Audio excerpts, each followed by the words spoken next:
Hi all, இது மைசூரோட டே 2 மார்னிங்கே ஹோட்டலில் பஃபே பிரேக்ஃபாஸ்ட்டை முடிச்சுட்டு நேராக நாங்கள் போன இடம் தான் கரஞ்சி லேக்கு. போட்டிங் போகிறது தான் பிளானு. நாங்கள் வந்து ரோ போட் தான் எடுத்திருந்தோம். இது வந்து ஒரு 10 to 15 மினிட்ஸ் ரைடுன்னு சொல்லியிருந்தாங்க. கிளைமேட் நல்லாவே இருந்துச்சு. சஷ்டி பார்த்தீங்கன்னா நானும் கொஞ்ச நேரம் போட்டு ஓட்டுவேன்னு சொல்லி அவங்க கிட்ட கேட்டுட்டு இது வந்து ரோ பண்ணிட்டு இருந்தான். இங்கே நிறைய பேர்ட்ஸை வந்து ஸ்பாட் பண்ண முடிஞ்சிச்சு. டிஃப்ரெண்ட் பேர்ட்ஸ் இருந்துச்சு. எனக்கு இதோட பேர்லாம் தெரியல, ஆனால் அங்கே அந்த போர்டில் எழுதி போட்டிருந்தாங்க. எனக்கு பேர் ஞாபகம் இல்லை.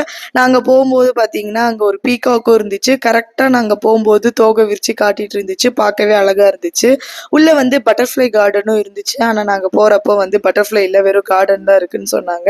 சரின்னு சொல்லி நாங்கள் அதை ஸ்கிப் பண்ணிவிட்டு நெக்ஸ்ட் வந்து மைசூர் பேலஸ் போயிடலான்னு சொல்லி கிளம்பிட்டோம்.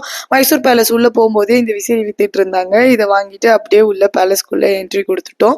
இந்த பேலஸ் பார்த்தீங்கன்னா 1912 தான் கட்டி முடிச்சிருந்தாங்க. அதுக்கு முன்னாடி இருந்த பேலஸ் வந்து ஒரு தீ விபத்தில் அழிஞ்சிடுச்சு. இப்போ பார்க்கறது தான் தர்பார் ஹாலு. இங்கே தான் வந்து மன்னர் வந்து மக்கள் எல்லாம் மீட் பண்ணுவாங்களாம். இது வந்து ஒரு மிக்ஸ்டு ஆர்கிடெக்சரல் ஒர்க்கு தான். அதாவது ஹிந்து, இஸ்லாமிக், ராஜ்புட்டுன்னு சொல்லி ஒரு மிக்சட் ஒர்க்ஸ்ன்னு சொன்னாங்க.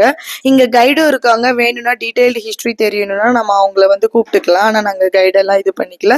மைசூர் பேலஸ் முடிச்சுட்டு மத்தியானம் இங்கே மைசூரில் வந்து ஃப்ரெஷ் கேட்ச் அப்படிங்கிற ஒரு ரெஸ்டாரண்ட் ஃபேமஸ்ஸு, கேரளா ரெஸ்டாரண்ட். அங்கே தான் போய் சாப்பிட்ருந்தோம். கறி மீன் பொழிச்சதும் நாடான் நண்டு ரோஸ்ட்டும் சாப்பிட்டேன். டேஸ்ட் வேறு லெவலில் இருந்துச்சு. மஸ்ட் ட்ரைன் தான் சொல்லுவேன். முடிச்சுட்டு ஈவினிங் வந்து ஸ்பா போயாச்சு. நல்லா ரெஸ்ட் எடுத்தாச்சு.